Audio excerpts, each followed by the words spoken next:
ਸਤਿ ਸ਼੍ਰੀ ਅਕਾਲ ਜੀ, ਮੈਂ ਅਮਨਦੀਪ ਸਿੰਘ ਪਿਰਾਮਿਡ ਈ ਸਰਵਿਸਿਜ਼ ਦੇ ਫੇਸਬੁੱਕ ਪਲੇਟਫਾਰਮ ਤੇ ਇੱਕ ਵਾਰੀ ਫੇਰ ਮੌਜੂਦ ਹਾਂ। Hi, good morning, good evening, and good afternoon to all the viewers who are watching us live right now from India or across the globe, different countries of the globe. The trend that we have started, as I always say before I start these sessions, to make you aware, to generate awareness, and to clear some doubts that you have about a particular college or a university. These Facebook live sessions have been started by Pyramid Services. And continuing that trend, we have a very prominent and elite institute available with us today for a session. Mr. Rod, who is the international recruitment head for Justice Institute of British Columbia. Few elite programs are offered. Like I said, it's an elite institution. Not everybody can apply. The opportunity is there, but the seats are very competitive. They work with very limited agents in India, and we are so proud to be known as one of the recruitment partners for the institute. Thank you so much, Rod, for joining us live for this session. I hope the viewers are keeping well. I hope the viewers are safe and sound with your family, and I hope the same for you, Rod. How are you doing? Amadip, thank you very much. It's been a pleasure. Thank you for the invitation. It's a pleasure to be here with you and have the opportunity to speak with students from Pyramid. I'm doing good. Early morning here in Canada, and I'm very happy to be here with you today. Thank you. Thank you so much for joining in. Thank you for taking the time out from the schedule that you have. So quickly jumping to the questions which I had received from my colleagues and from the students that are looking for an opportunity to study at your institute in Canada. So firstly, obviously COVID-19 since 2020, it has been impacting all of us in ways which we have never imagined. Our lives have been impacted. Our professions have been impacted. So how are the things right now in Canada if we talk about COVID? Are people being vaccinated? If you can share with us the situation overall in Canada and also how it is in British Columbia right now. Yes, absolutely. I think things are going very well with the vaccinations here in Canada overall. If I'm not mistaken, we're close to 65% of the population already with the first dose and about 20% with the second dose.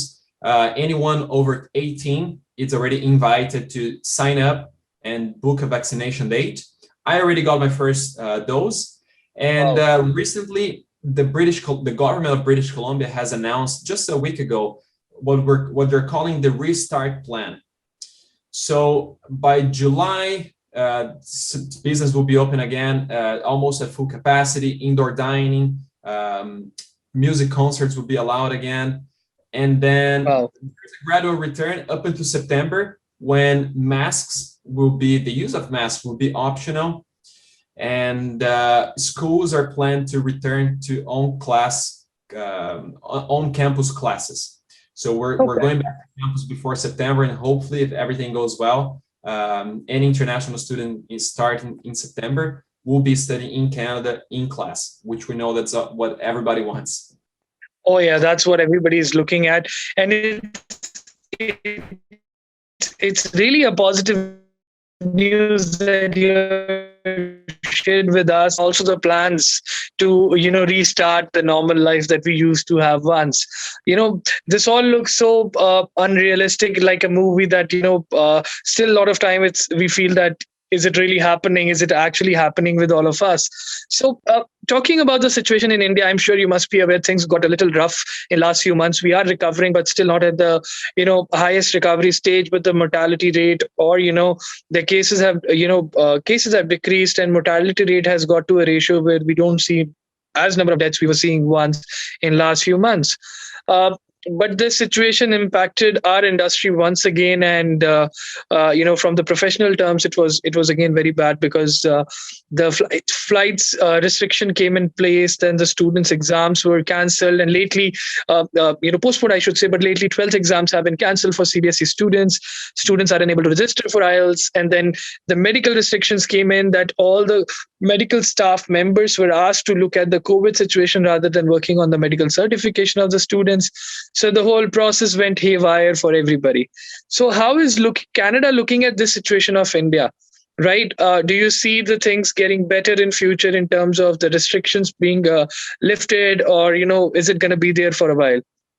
Yes. Well, some of them are hard for us at the post-secondary level and the provincial level to determine. It really is up to the federal government to lift some of the restrictions related to flight restrictions. What we're seeing is that IRCC, so Immigration Canada, continues to be flexible with allowing students to start studying from back home while they wait for the study permit application to come through.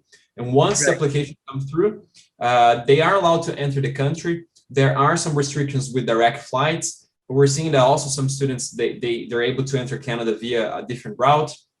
Not that we're recommending that, but it's something that we have seen. At the college level, we continue to be flexible with our admissions policy, refund policies, appeals, deferrals. So we're doing our best to support students during these challenging times. I think the toughest has been previous terms where this was all new and we have to review current policies, or we have to work around it to make it work. For all students that started with they started studying with us in the winter term in January 2021, while waiting for their study permit approval to come through. Most of them, most of them, they got the visa at a later date. For those that didn't have the visa approved, we were able to refund 100% of their tuition. So we're confident that for September, we will see better results in terms of visa approvals before the beginning of classes. And I want to take the chance to extend my heart to everybody in India. I know these are challenging times. It's not fun to be at home, but I really hope that situation improves very soon, and I'm sure it will, as it has in most parts of the world. Right. That's absolutely true that things are a bit tough, but like you said, that things are getting better. So let's hope that it gets better as soon as possible. Thank you for sharing about the inputs about the refund policies, deferral policies, and also the visa prospect, that how the students were able to get the visas. And that's what we are hoping this time as well, that tables will turn and we'll get back to the positive life that we were, getting to once last year.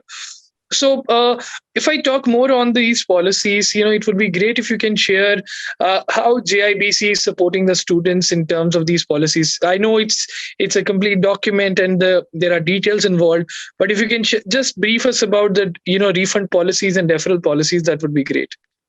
Yeah, for sure. So from the start, we're being flexible with application deadlines. We're being flexible with the English test results. So we're accepting a few alternative tests like Duolingo, which is an online English test. In some cases, we're able to accept Ielts General with a slightly higher score. We're also making exceptions for students that can see the results online for Ielts and are yet to receive the official certificate, the famous TRF form. And when it comes to study permit submission deadlines, we're also being flexible with that. As long as Immigration Canada continues to allow students to start studying while they're waiting for the study permit, we will follow those guidelines and we'll do that. If we allow students to start studying without a study permit, if eventually some of them receive a visa denial, we're not going to penalize the students. So we're being flexible with the refund deadline. Same for the deferral deadline. If it comes to some students want to reapply after they receive a visa denial, we have been able to refund their tuition and process a new application for the next term to allow them to reapply for the study permit. So we're being as flexible as we can, and we're adapting as the situation evolves. Right. Thank you so much. It's really a student-friendly policy when you spoke about how you are supporting the students when it comes to the refunds and the deadlines, the flexibility. But to all the viewers who are watching us live right now, please ensure when you connect with your agent, when you connect with your pyramid services teammates, your counselor, you always check the documents with us. Like Rod has mentioned that there is a flexibility and the refund policies are student friendly, but there are always certain dates and timelines that you need to check and be very careful about, and make sure that if you have applied at JIBC through us and if you want to know about these policies, you can always check the documents, consult pyramid services. We are there to help you out with in-depth information on that. Rod, just to quickly jump to my next question. COVID is a situation which has brought a lot of changes. We have been talking about that from last 10 minutes, and that is something I want to talk more about.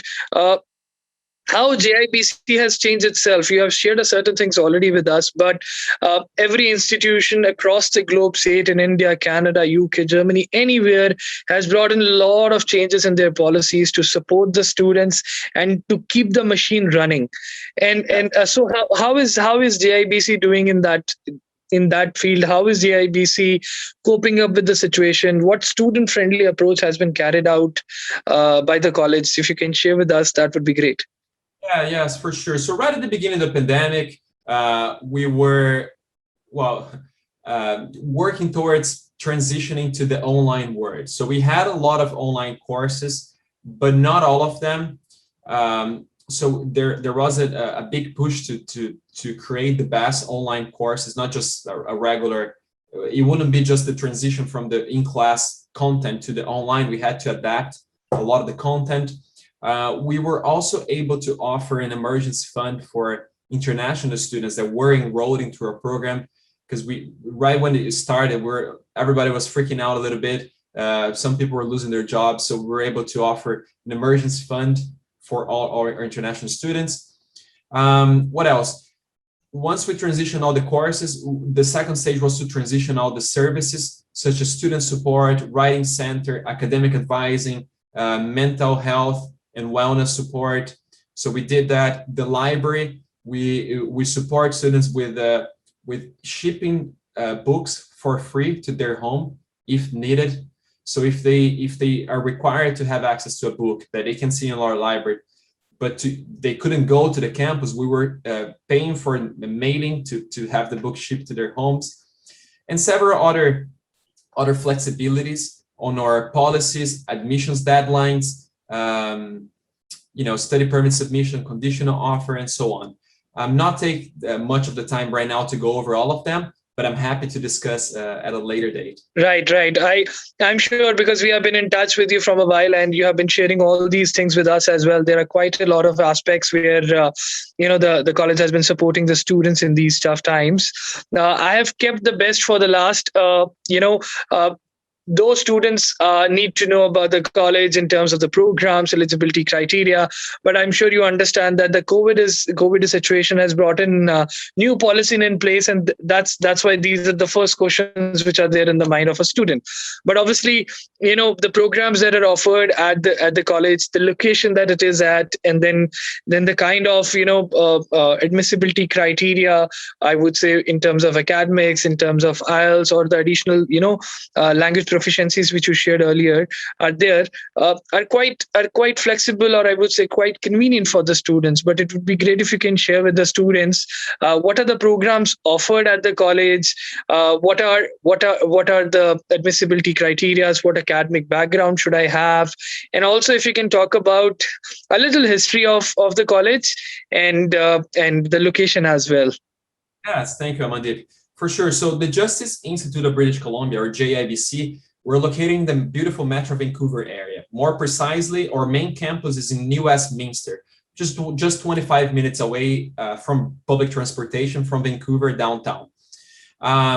New West, it's a top-notch city. You find parks, rivers, everything that you find in Vancouver or any other nice city in Canada. With a much lower cost of living when compared to Vancouver downtown. Very close to Surrey as well, where there is a huge Indian population. We were founded 43 years ago. We're a public institute, and we like to say that we're Canada's leading public safety educator. So we train firefighters, police officers, law enforcement agents, paramedics, emergency respondents, in many different areas within these fields. The main programs chosen by international students, I want to say that especially from India, are the two post-baccalaureate diplomas. One is in law enforcement studies, and the other one is in disaster management. Okay. In terms of, these are 2-year programs. They cost around $16,000 to $17,000 per year. In terms of admission requirements, they're very similar to each other. But in terms of English, as a reference, we'll ask for Ielts 6.5 with no band less than 6.0. There are several other tests that we accept, including PTE, TOEFL, CAO, and so on. And we're also accepting Duolingo, the online English test, in some cases, even the general Ielts. Now, the second requirement would be the bachelor's, right? They need to have completed a bachelor's. We don't ask for any specific field. So anyone with a bachelor can apply. Some of the common questions that I get from me is that, do we look for a GPA or a minimum percentage? Or do we look into a gap year, right? What is the gap period between the last studies for the student? Right now, we're not looking at it. So as long as the student has completed a bachelor's, they're welcome to apply, and we will consider the application. That's great. That's great. So, when we talk about bachelor's, one last question that I have is the backlogs that the students have. So is there any restriction to that, like how many backlogs or extended degree is there because of the backlogs? Would that be acceptable, or do you have any limitation to that?